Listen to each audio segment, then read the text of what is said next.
Namaste, welcome to my home kitchen. I'm Bhavna and today I'm making very special recipe and it is paneer makhani. Earlier I showed the dal makhani, but today it's going to be paneer makhani, just a little variation than the dal makhani. So let's start. I have here the paneer that I'm going to cut into the cube. You can cut in a shape that you like. You can make a diamond shape, you can make triangle shape, or simply just the cubes, and the rest I'm going to save for later use.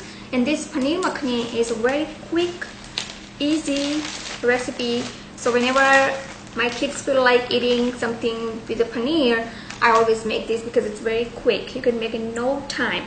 So I'm just going to cut into the small cubes. The main thing I like about this is the no onion required, because most of the paneer recipe you have to make the onion paste, so which is your extra time, but in this case no onion paste needed, or the onion. So people who don't eat onion and garlic, garlic is added to this recipe, but you can omit adding garlic and still you can make the recipe. So quickly I'm going to heat up the pan, and into the pan I'm going to add butter, because this is the paneer makhan, it is cooked butter.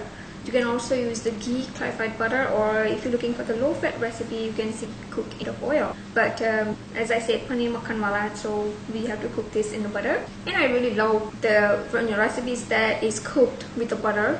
So into the pan, butter, let the butter melt.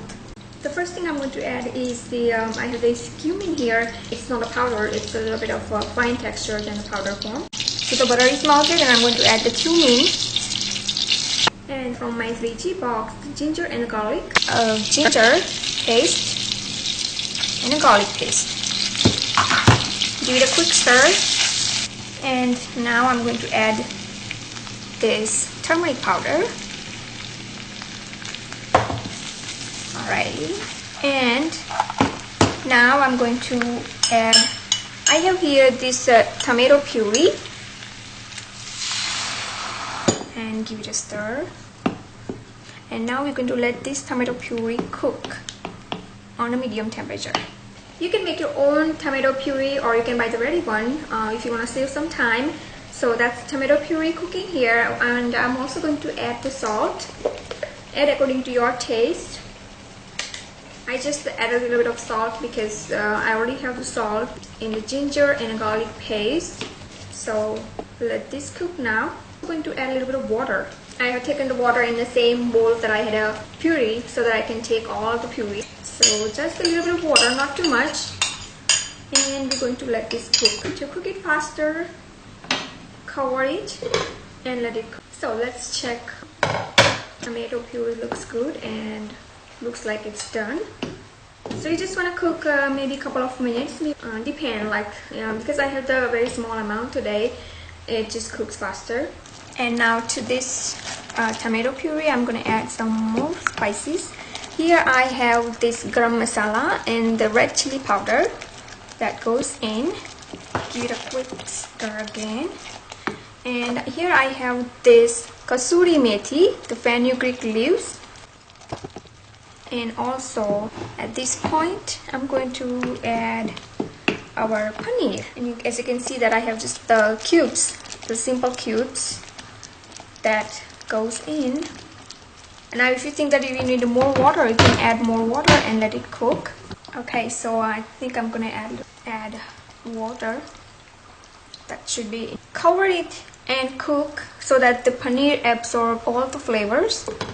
Let's check on our paneer makhani. Almost halfway done. It smells so good. That fenugreek leaves, the methi, that brings out the nice aroma and the flavor as well. And the last ingredient, the key ingredient to this recipe, is the heavy cream. So here I have the heavy whipping cream. For the low fat, you can use the skim milk powder. You can just add directly that powder into this recipe, this curry. But if you're looking for the traditional rich paneer makhani, I recommend that you add the heavy whip for the great flavor and texture. You can see that looks great already. And so last thing is the heavy cream. And now give it a good stir. You will get a nice orange color, and that is what I like most about this recipe, the color. So look at this, the very light orange color. So the paneer makhani is ready. And when you let it cook a little bit more, then it will pick up more nice color, like a more little bit dark orange color. So I'm just gonna cook just a little bit. It's been cooking for almost a minute or so, and I'm going to check again. Look at this. Alright, so this is it. This is done. And the final thing I'm going to add is sprinkle some finely fresh chopped cilantro, roughly chopped. I'm going to turn off the stove. So now you will see. Looks gorgeous, isn't it? And you can serve this paneer makhani with the rice, naan, roti, paratha.